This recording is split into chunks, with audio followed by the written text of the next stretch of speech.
Hello' সকলোৱে নমস্কাৰ গ্ৰহণ কৰিব আমাৰ সকলোৱে আমি খেল ভাল পাওঁ খেল ভাল নোপোৱা মানুহ খুব কমেই আছে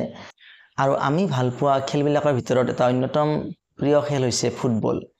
এতিয়া আপোনালোকে নিশ্চয় গম পায় যে যোৱা 31 আগষ্ট তাৰিখে আমাৰ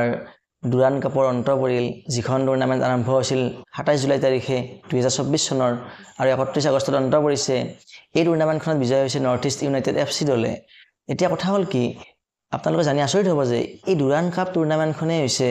এনেকুৱা এখন টুৰ্নামেণ্ট যিখন টুৰ্নামেণ্টৰ বিজয় দলটোক এটা নহয় দুটা নহয় তিনিটাকৈ ট্ৰফি দিয়া হয়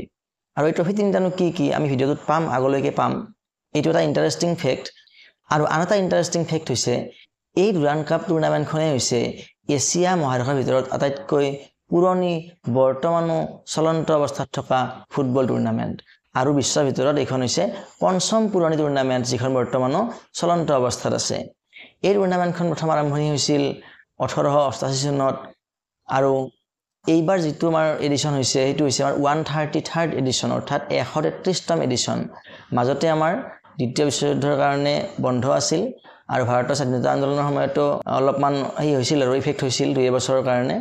আৰু আমাৰ কোভিড-19ৰ সময়তো আমাৰ বন্ধ আছিল সেই কাৰণে আমাৰ এটো 133rd এডিশ্যন হৈছে নহলে ইয়াতকৈ বেছি সংখ্যক মানে হলহেতেন কিন্তু যিয়ে নহওক বাৰু এতিয়া এইবাৰটো চেম্পিয়নটো গমে পালে আপোনালোকে যে নৰ্থ ইষ্ট ইউনাইটেড চেম্পিয়ন হৈছে গতিকে এতিয়া আহোম হৈ যে এই টুৰ্নামেণ্টখনত কি কৰা হয় তিনিটা কাপ দিয়া হয় তেনেহলে তিনিটা কাপ কিয় দিয়া হয় তাৰো এটা ৰহস্য আছে যেতিয়া প্ৰথম এই টুৰ্নামেণ্টখন ষ্টাৰ্ট হৈছিল তেতিয়া যেটো কাপ দিয়া হৈছিল ডুৰান কাপ বুলি এই ডুৰান কাপটোৰ আন এটা নিকনেম হৈছে দা মাষ্টাৰপিস এই কাপটোক দা মাষ্টাৰপিস বুলিও কয় আৰু এই কাপটো হ'ল 1 নম্বৰ কাপ 2 নম্বৰতে আন এটা কাপ দিয়া হয় সেই কাপটোৰ নাম হৈছে সিমলা কাপ অৰ্থাৎ সিমলাত প্ৰথমবাৰৰ কাৰণে হৈছিল আৰু সিমলাৰ জনগণে সিমলাৰ জনসাধাৰণে তেওঁলোকৰ ফুটবলৰ প্ৰতি থকা পেছন আবেগ ভালপোৱা প্ৰকাশ কৰিবলৈ এটা কাপ দিয়া আৰম্ভ কৰিছিল 1904 চনৰ পৰা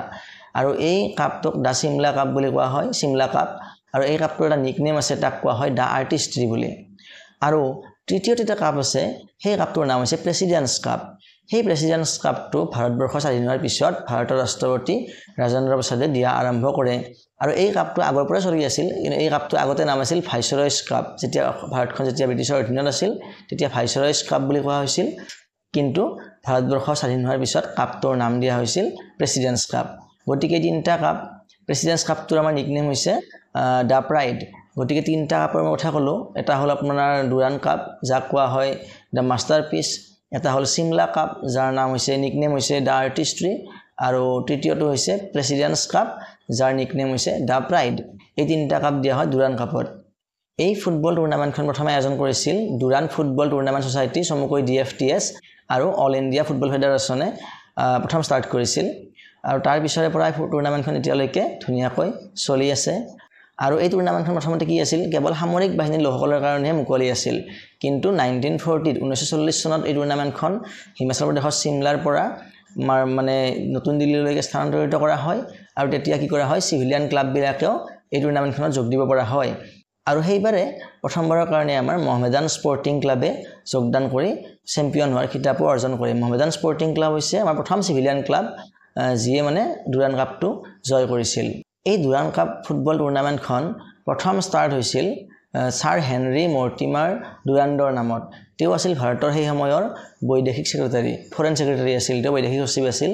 1884 চনৰ পৰা 1894 চনলৈকে তেওঁ ভাৰতৰ বৈদেশিক সচিব হৈ আছিল আৰু তেওঁৰ নামতে এইখন টুৰ্নামেণ্ট ষ্টাৰ্ট হৈছিল প্ৰথমবাৰৰ কাৰণে আৰু এই টুৰ্নামেণ্টখনক কি কোৱা হয় আমাৰ ভাৰতীয় ফুটবল সিজনৰ মানে কাৰ্টেন ৰেইজাৰ বুলি কোৱা হয় মানে আমাৰ যেটো ফিটা কাটা মানে পৰ্দা উঠোৱা ডুৰান ফুটবল যিখন টুৰ্নামেণ্ট আৰু ডুৰান কাপ এই ডুৰান কাপে হ'ল আমাৰ ভাৰতৰ ফুটবল সিজনৰ প্ৰত্যেকটো টুৰ্নামেণ্টৰে আগতে হৈ যায় তাৰ পিছত বাকিবিলাক টুৰ্নামেণ্ট লাহে লাহে বছৰটোত আৰম্ভ হৈ চলি থাকে আৰু গতিকে ইয়াক কি কোৱা হয় কাৰ্টেন ৰেইজাৰ বুলি কোৱা হয় এইটো এটা কোৱেশ্চনো আহিব পাৰে পৰীক্ষাত গতিকে এইটো মনত ৰাখিবলগীয়া কথা যেতিয়া দ্বিতীয় বিশ্বযুদ্ধ আৰম্ভ হৈছিল তেতিয়া এই মানে টুৰ্নামেণ্টখন বৰখাস্ত কৰা হৈছিল মানে কিছু বছৰৰ কাৰণে গেপ পৰিছিল আৰু ভাৰতবৰ্ষ স্বাধীন হোৱাৰ পিছত এই টুৰ্নামেণ্টখন পুনৰ কি হয় আৰম্ভণি কৰা হয় আৰু সেই সময়ত টুৰ্নামেণ্টখন পাকিস্তানলৈকে স্থানান্তৰিত কৰাৰ কাৰণে বহুত চিন্তা চৰ্চা চলিছিল হেঁচা প্ৰয়োগ কৰিছিল কিন্তু সেই সময়ত ভাৰতৰ আমাৰ বৈদেশিক সচিব যিজন আছিল এইচ.এম. পেটেল বুলি তেখেতৰ হস্তক্ষেপত কি হ'ল টুৰ্নামেণ্টখন তেওঁলোকে পাকিস্তানলৈকে নিব নোৱাৰিলে আৰু ভাৰততে থাকি গ'ল সেইটো আমাৰ কাৰণে এটা খুব ভাল তাৰ কাৰণে এইচ.এম. পেটেল ধন্যবাদৰ পাত্ৰ এতিয়া কথা হ'ল কি যে এই টুৰ্ণামেণ্টখনত যে 3টা ট্ৰফি মই কথা উল্লেখ কৰিলোঁ এই ট্ৰফি 3টা আমাৰ প্ৰথমতে কি আছিল চূড়ান্ত ট্ৰফি আছিল অৰ্থাৎ প্ৰতি বছৰতে বিজয় দলটোক নতুনকৈ একোটা ট্ৰফি দিয়া হয় কিন্তু 1965 ৰ পৰা এই ট্ৰফিটো কি কৰা হয় চলন্ত ট্ৰফি কৰা হয় গতিকে এইটো এটা ইম্পৰ্টেন্ট কথা মনত ৰাখিবলগীয়া কথা 1965 ৰ পৰা কি কৰা হৈছিল এই ট্ৰফিবিলাক আমাৰ যেটো প্ৰথম যেটো ডুৰান্ড কাপ যাক আমি দা মাষ্টাৰপিচ বুলি কওঁ সেইটো চলন্ত হৈছিল 1965 ত আৰু দা সিমলা কাপ যাক আমি দা আৰ্টিষ্ট্ৰি বুলি কওঁ সেইটো চলন্ত হৈছিল 1965 ৰ পৰা গতিকে এইটো জানিবলগীয়া কথা এইটো এটা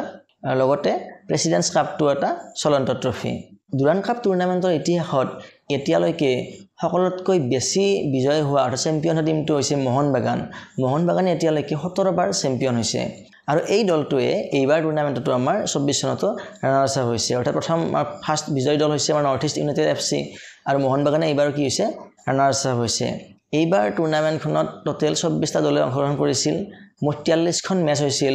আৰু 43খন মেচত 146টা গোল অৰ্থাৎ 144 গোল স্কোৰ হৈছিল অৰ্থাৎ পাৰ মেচ 3.35 কৈ মানে গোল স্কোৰ কৰা হৈছিল গতিকে এইখিনি আছিল আমাৰ ডুৰান্ড কাপৰ বিষয়ে মানে থুলমূল এটা আলোচনা আশা কৰো আপোনালোকে ভিডিওটো চাই ভাল পাইছে যদি ভাল পাইছে তেনহলে অনুগ্ৰহ কৰি এটা লাইক কৰি দিব আৰু এনেকুৱা ধৰণৰ তথ্যমূলক ভিডিও পাই থাকিবলৈ চেনেলটো সাবস্ক্ৰাইব কৰাৰ কথা বিবেচনা কৰিব ধন্যবাদ